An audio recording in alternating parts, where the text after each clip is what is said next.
Hey, Hey, welcome. hello. Dan speaking talks. I am Joe. This is Willer. Yeah, the Dan speaking talks. Yes. I honestly thought we had a lot more chapters to cover today because we hadn't talked in a while, but it's not as many as I thought. At the same time, it's chapters 56 through 73. So over 10. over 10, like 17 or something like that. And we have finished 2 arcs since, but they're both mini arcs. I was about to say, this, I call it the Evil Eye Exorcism arc, it's not nearly as short as I originally thought when I was reading it. So you still consider us to be in the evil eye? And maybe this is like a fault of the author not drawing close stopping points, but I think we're past the evil eye exorcism arc. We are. The Evil Eye arc for me goes from when they get back to the house all the way up to Okaru making the deal with the Evil Eye, saying we're gonna fight every Tuesday, kind of a thing. Which we talked about last time, because we're starting right after that, if I'm not mistaken. I thought we stopped right after the Subterraneans. Oh my god, the Subterraneans. Yeah. Oh, right, the Evil Eye, you're right, the Evil Eye is chapter 63. Yeah. God, I can't believe we're almost to 100 chapters too. No, not even. Yeah, so... Well, almost we're half a year out, but we're getting there. But still, it's remember when we thought the series was... We were very scared the series might not make it. Okay, hold on. What chapter does the Evil Eye get the deal made? Wasn't that 63? I had that written down as 63, but... Let's see here. It might be 63, but I don't remember us. It's been forever since we last talked about these. That's the fun part of us having to recollect ourselves. Because I was thinking, right, we're wrapping up the Evil Eye arc, then we have what's weird is there's a mini arc before the wrapping up of the Evil Eye arc where it's like a training arc with the big-headed guys, which is where we're actually starting there. Yeah, that's basically, yeah. But basically the goal is to get the Evil Eye under control in GG. Yeah. So... And there's a little back and forth with Gigi doesn't want to exercise it. The kids do. They're thinking about it. I think he eventually comes around to it, but Okaroon makes the Chad play and takes one for the team. He very reluctantly agrees to it because he realizes how much trouble he's putting everyone in. Yeah. So starting us off, we have the Okaroon little training arc where him, Ira, and Turbo Granny go fight the big-headed men. The big-headed musicians. And yeah, the training is mostly about speed and movement. Mm-hmm. Doing what you can in the beat. I thought that was a really interesting way of explaining that Okaru is acting as much as he could be acting within the time he has.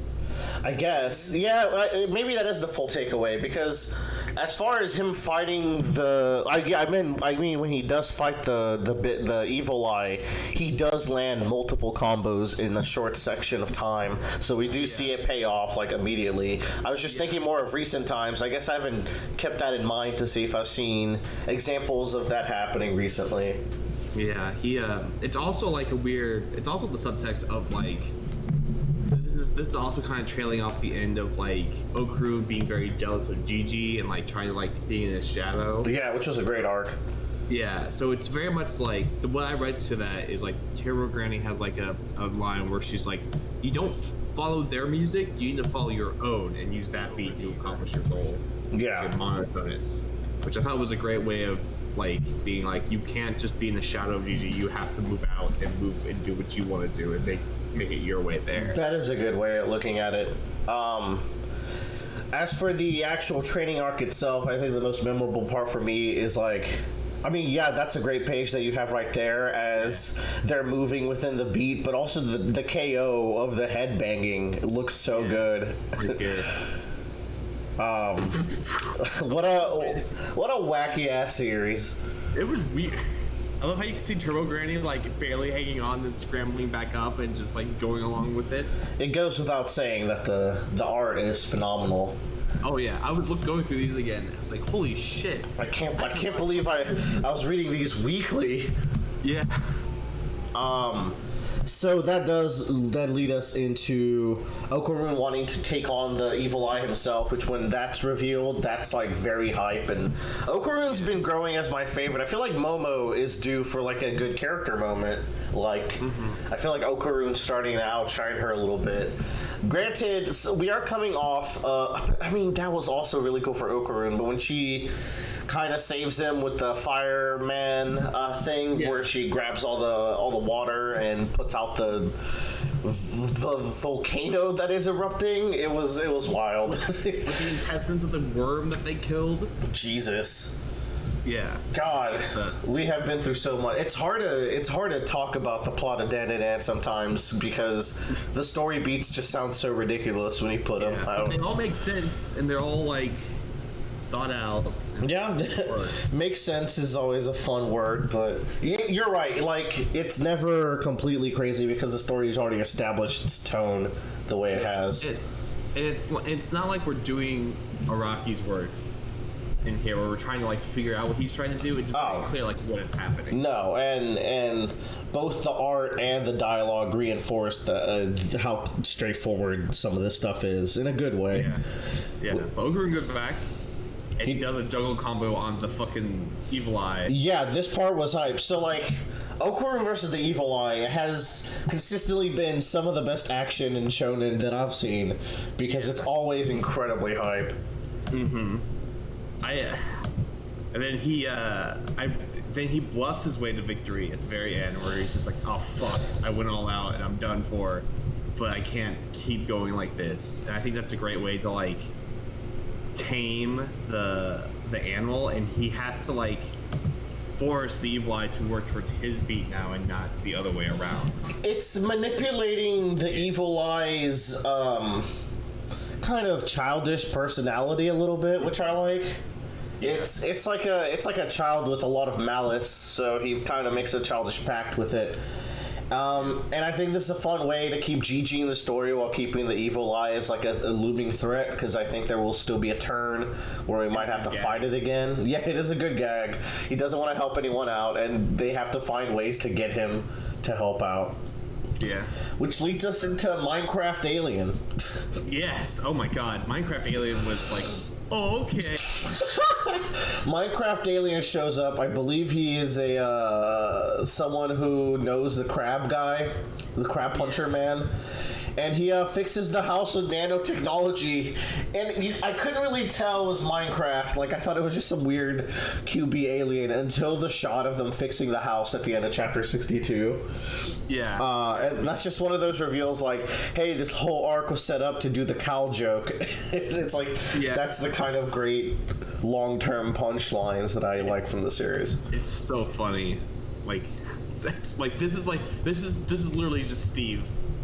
Yeah, like, it's so blatant, but I think it's cute, and this is immediately followed up on this upcoming arc, as we'll see. Oh my god, I saw your notes. That's a good image. 10-gallon wiener. But before we get to the 10-gallon wiener, there is a cute little chapter 63, where Evil Eye comes to school, and Momo has to kind of like babysit him the whole time, which I thought was really cute.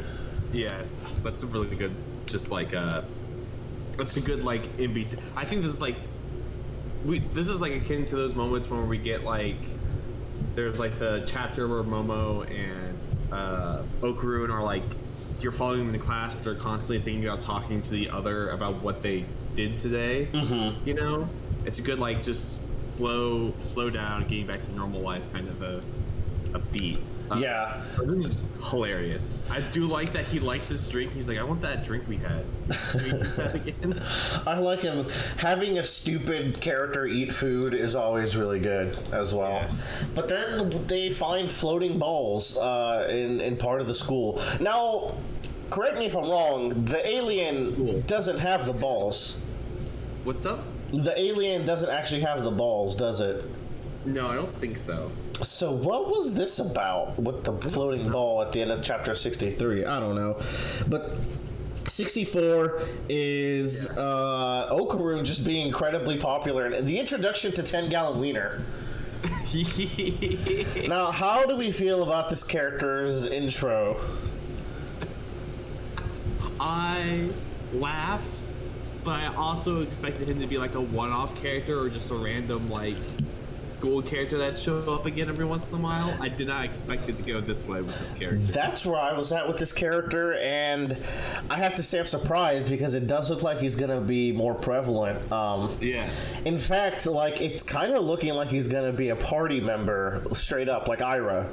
Yeah. Which work on the soccer team. Does he get like a robo suit from the house and he plays soccer that way? Oh man, but what if we're wrong about the soccer team? But the kaiju girl's there now, which we'll talk about. So they chase down, and it's a stealth Godzilla. Invisible enemy kaiju was the answer to the mystery of this floating ball. Okaroon and Momo have to work together to stop it. It's I will say this is like one of the less interesting arcs in the series, and I came here thinking like, man, it's been a while since we've gotten like a big story arc, but I think what that arc that I'm fiending for was the Evil Eye arc. So we're just coming off the tail end of it, and the weekly read has kind of readjusted my time a little bit, and I feel like it's been a while. That's not really the case, but this was, I wouldn't say this was the biggest story or character pushing arc. But I do think this is setting up for something else based on like the last two stingers of the last two chapters. I hope so, because like I guess I've come to expect arcs that like progress either one of the characters or their relationship or introduces a really good new character, and this arc introduced a character who hasn't developed yet. But I will say I do think he's funny, and I think he has a lot of room to grow. Yes. By the way, I double checked this because I went through this and I was making notes of everything. Mm-hmm. And we don't learn this fucker's name officially until like the last chapter we just read, or the chapter just before that. Did we even get their name? Yeah, his name is Kanata Sakata. Who's this fucker? Oh, Pervy Boy. We've been calling him Pervy Boy or whatever. Yeah, they've been calling him Perv Boy the entire time. And I'm like, do they not know his name? Okay. Not call him that? I remember reading that and thinking that was a reference to something like Kei's or like Ayase's like boy that she's in love with, Takura Ken. I thought it was like some actor or something. I guess that could be his name. Who knows? Well, he like, well, I'll find the panel, but he literally like bows and introduces himself as that name. So unless like he's just that big of a weeb, it doesn't use his name at all, which is oof. That is the case, I think. God, it's like what the fuck, man? Like, yeah, I think something that I'm beginning to enjoy more and more now is these battles take place in a side dimension, so they can start growing in scale in ridiculous ways. I can't wait till we get like a Planet Buster battle, and then they just go back to regular Tokyo after. They're like, whoa, this is so good. That was wild. It's kind of it's funny because it lets the author like do these crazy bizarre things, but not like interrupt their school life. You know? Yes, exactly. Like that way you can have a very clear like I can go balls to the walls with action and fun comedy, but I can still take it back to a grounded, because that's something that we've always talked about, is how good the romance is and how good the friendships are now with, like, I think Okaroon and Gigi have, like, a really, really healthy friendship. And then, you know, Ira's kind of there, just existing. She's doing something. I noticed that, like, in her little arc, she definitely, like, in the chapter before her and Okaroon, like, go off to train, the moment where, like, Gigi and her are like running in the hallway, and they bump into each other, and her drink splashes on to Gigi and changes him into the Evil Eye. Evil Eye. He makes the house and traps Momo, and Momo almost gets killed, but she has the water in her mouth. And she spits it at him. No, wait. I thought that was Ayase that did that. I'm talking about Ira. Yeah, Ira spills her drink on Gigi. That's what I'm saying. Oh, okay. Well, right, but Ayase is the one who saves the day there. Right, but then like after that, there's a moment where she's thinking to herself like, I am partially responsible for what just happened here in Elm Sky. I mean, I think that's more of a motivational to get her to go to the training arc. I will say, like, her character hasn't developed very much or had like very good moments, but I think she's got cool action moments where I think she does a lot of cool stuff against the kaiju. When we're talking about the soccer team, for some reason I was like, yeah, Acro Silky is really acrobatic, but I was wholly forgetting her Yukako hair powers that she's super good with. Like, the extent that the hair can stretch is now kaiju level almost, so that's pretty good. I think that was being enhanced by the robot, like they mentioned that. I mean, she's doing stuff against the robot. I mean, against the kaiju before the robot, but she's throwing cars and stuff against it, but not like. I guess, yeah. I guess it's like she can't rap against it, but she can hold one off with its abilities already, which is good. Like, she doesn't seem that far below Okarun, which is nice. And Ayase's kind of somewhere in the middle. It's hard to tell, like, if she's the strongest or because it's weird. She feels more supporty. She will be the goalie after all, so. Yeah, well, I mean, yeah, she's got to protect everything. She's the last ditch. She's the last line of defense. Yeah, of the soccer game against the alien. Man, I don't know. If we're right, it could be the best arc of all time, but we'll have to see. This is nutty.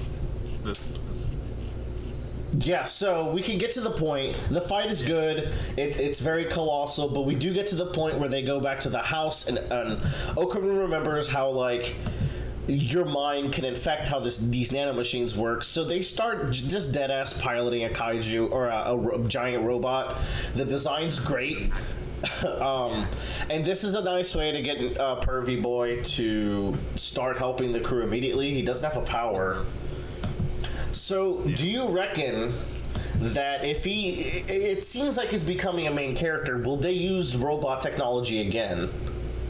I would so, like, I think they'll use the house. Like, his whole thing was like he goes to the house and uses parts of the house to, like, transform and stuff. Like, I can see a gag where, like, he's practicing, but he takes, like, the bathroom and everyone has to use the bathroom, but he's wearing the bathroom currently to do something.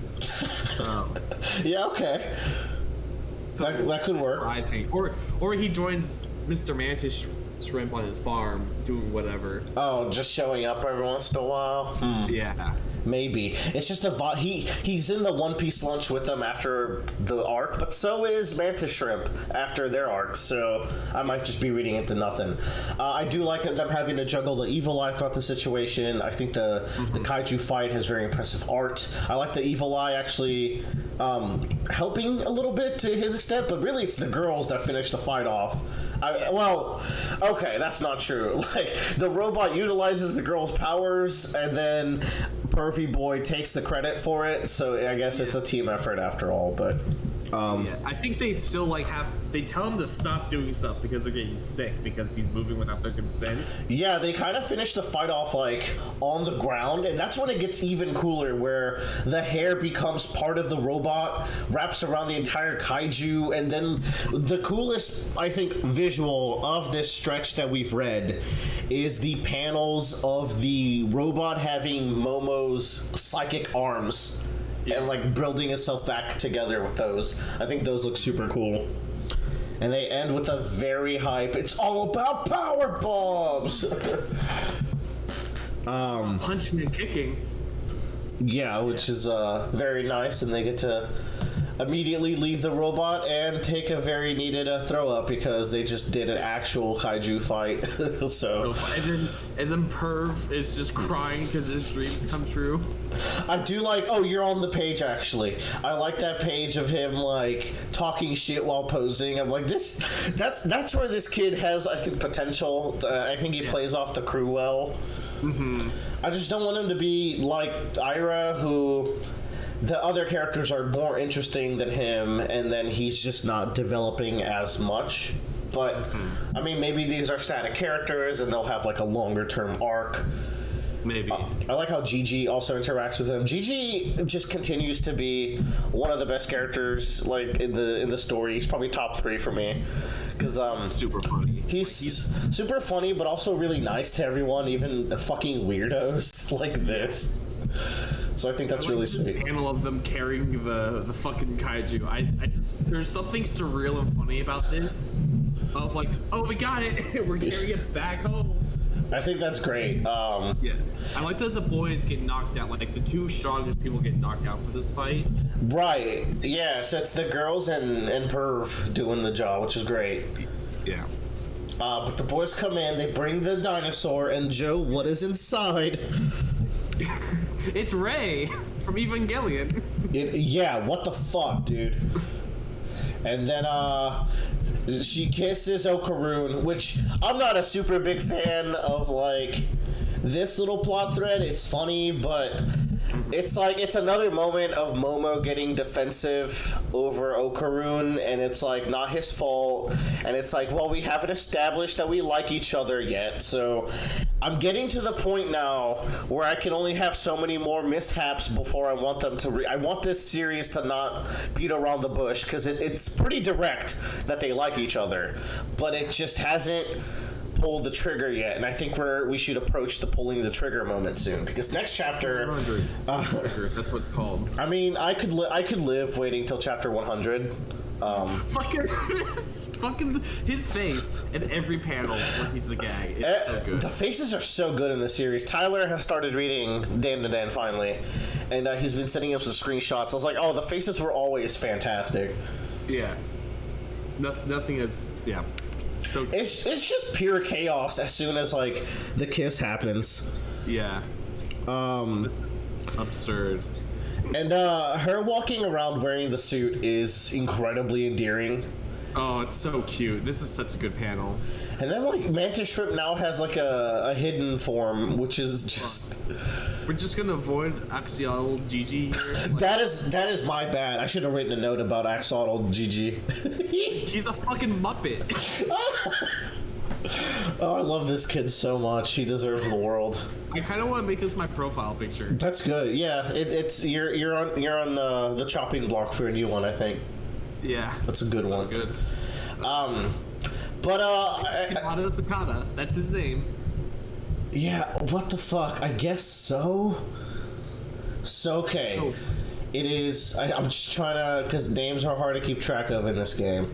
It is Sukata. No, Kenta Sakata. Yes. Like, Kenta is easy to remember. I can remember Kenta. But I could also call him Gale Wind Albert. That's what threw me off. I was like, are you pulling my leg? Like, what is your actual name? And Great running gag where like no one knows his actual name for the entire series. oh my god, that's bad for us who have our little book club and we already fumble all the Japanese names. Yeah. God forbid we have a person whose name is fake all the time. I like the translation device being stupid glasses. I think that's cute. That's like a Persona gag. That's really good. It's there. They're just disguised. Oh, I forgot we did get her name, Vamola. Vamola. But then we're gonna find out Vamola means intense pain or death, and I was just talking about how sad I am. Yeah. And she's in love with Okaroon because she needs to marry a strong creature. Now, why do you think this is? I think. Like, where's this going? I guess is my question. Right. Here's where my theory, Starfire theory, comes in. Oh. She's like the princess of some alien world, and she needs to get married, but she doesn't like the guy that they've like given her. Okay. What's it called? Yeah, it's the arranged marriage. Equivalently tough person, so she can marry them, and she likes them, and can beat this guy off. Essentially. Beat this guy off? Yeah. Yeah. Well. They are married. Now, okay, so your thing is like, Daddy said I can get another husband, but only if he can protect our planet as well as Dick McDickerson. Yes. Yeah. You know, I think that's not bad, considering the chapter ends with the coolest looking alien we've met so far. Dude is so cool. And, like, we've been talking about, like, the back and forth of aliens and yokai, and, like, yokai get the more emotional stuff. Aliens are kind of, like, a little more reckless or dangerous. Like the threat that they pose is a lot more wide scale violent than a yokai who's like a little more personal, I guess, with the way they function. But this guy is like, I don't know if he's gonna have a cool story, but he's definitely going in the threat direction for the aliens. So that's a point on their board. And we get a better panel with this guy. Yeah, is he the same one we see at the end of 73? Because I remember the design, maybe. 73 is nice. It's got the classic One Piece, now Dandadan food page, where it's just one big moving conversation. Vamola's still in her suit. It's so good. Gigi is fantastic. And Momo, see, this, I was a little annoyed at Momo this chapter, I will say.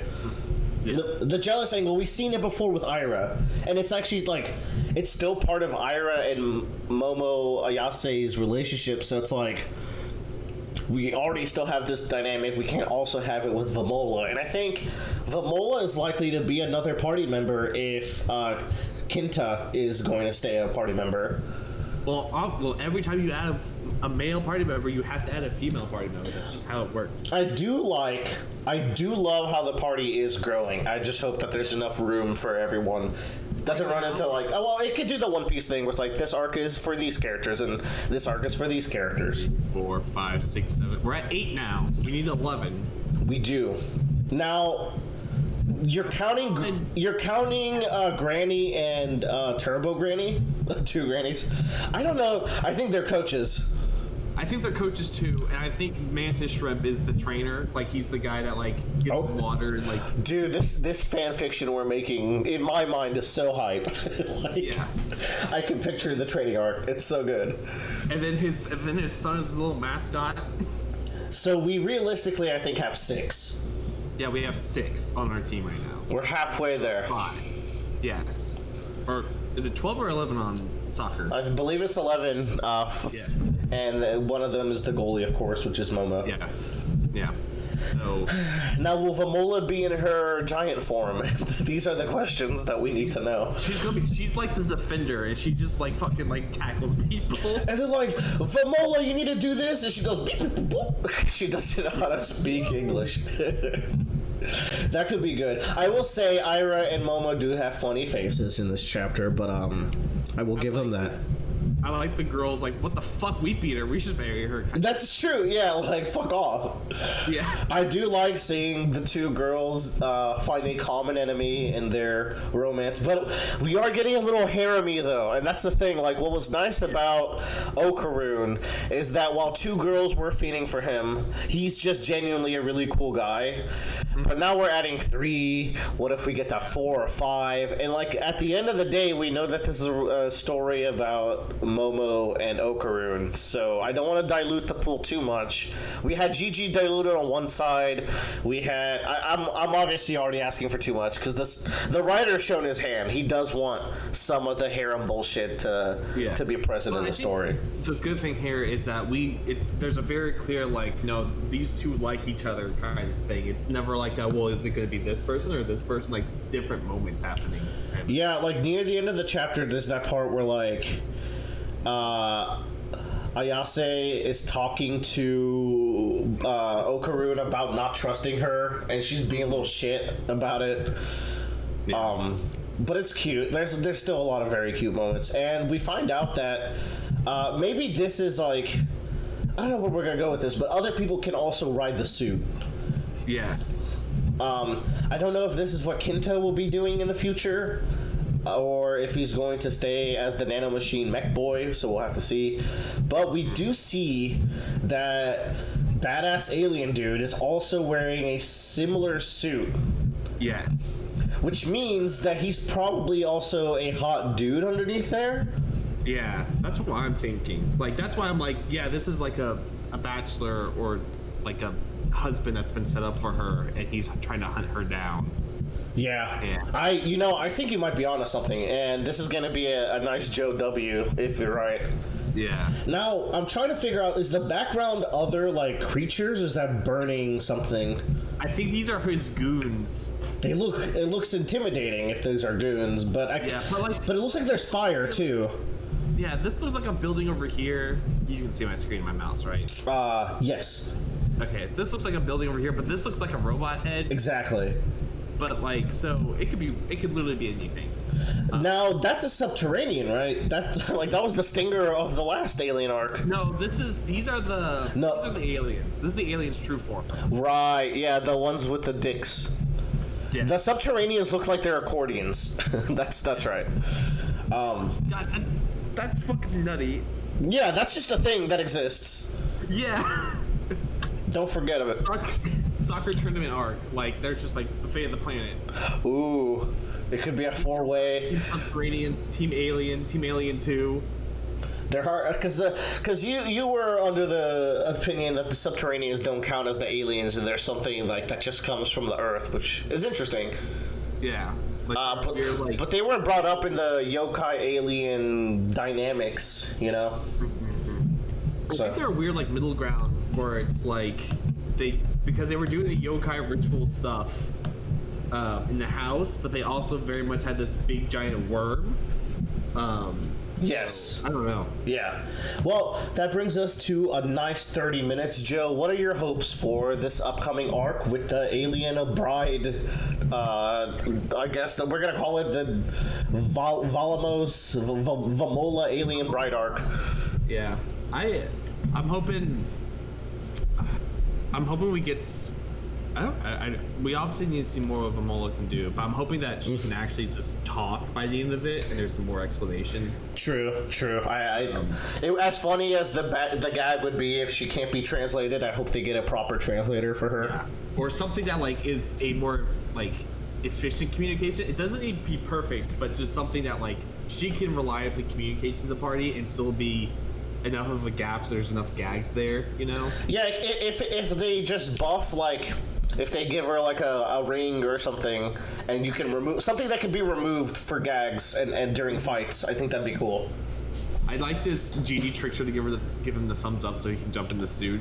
That is fun. I didn't catch that he was doing that.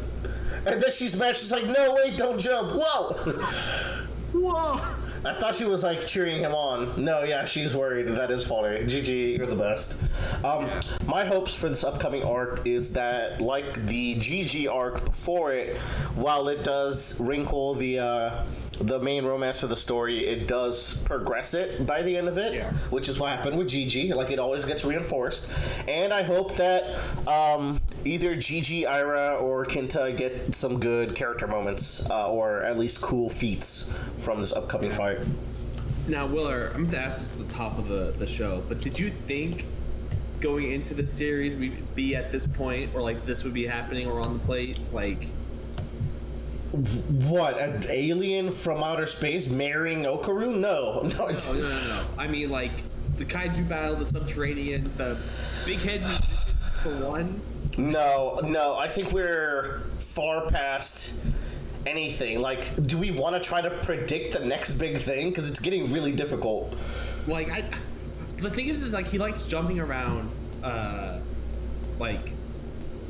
Genres, yeah. Yeah, because like 2 arcs ago, I guess, was like a disaster movie kind of a thing. Can we get much higher? This is my question.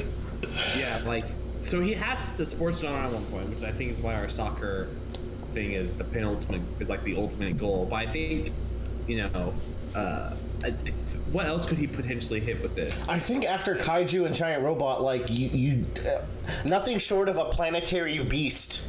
Like, or like a rocket ship battle, like a space battle. That's the only thing that I can think of to go beyond this.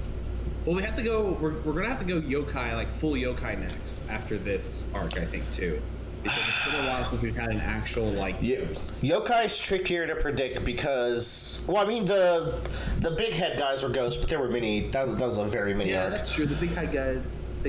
But like, it's, you can do anything with the ghost, and I'm not versed of like what the next step, because like I guess with Loch Ness Monster we should have predicted kaiju, but we just didn't. And I have no earthly idea where we're going. But I love that. Like, there was a giant crab in the first arc. I completely forgot about that until Tyler posted it. Yeah, it's fantastic. The escalation of the series is like, how they keep the art escalating, the characters becoming even more and more lovable. Even like Irai, I've complained about, right? But I don't dislike her. I think she's still like a fun character to have in the party because she still does have cool moments. So like, they're mixing all that. The romance gets nicer. The fights get insane because we mentioned the Evil Eye and Okarun fights have been some of the best so far. The kaiju battle looked sick. So like, how they keep escalating on every level is great. And I just worry that like we might hit a stagnant point, but I might be worrying for nothing because we did just come out of the Evil Eye arc, and that I would say that definitely wasn't a stagnant arc at all. So, all right, that's good for now, and we'll see them in a couple of months, either at the end of this arc or once we hit a good stopping point in it. Yeah.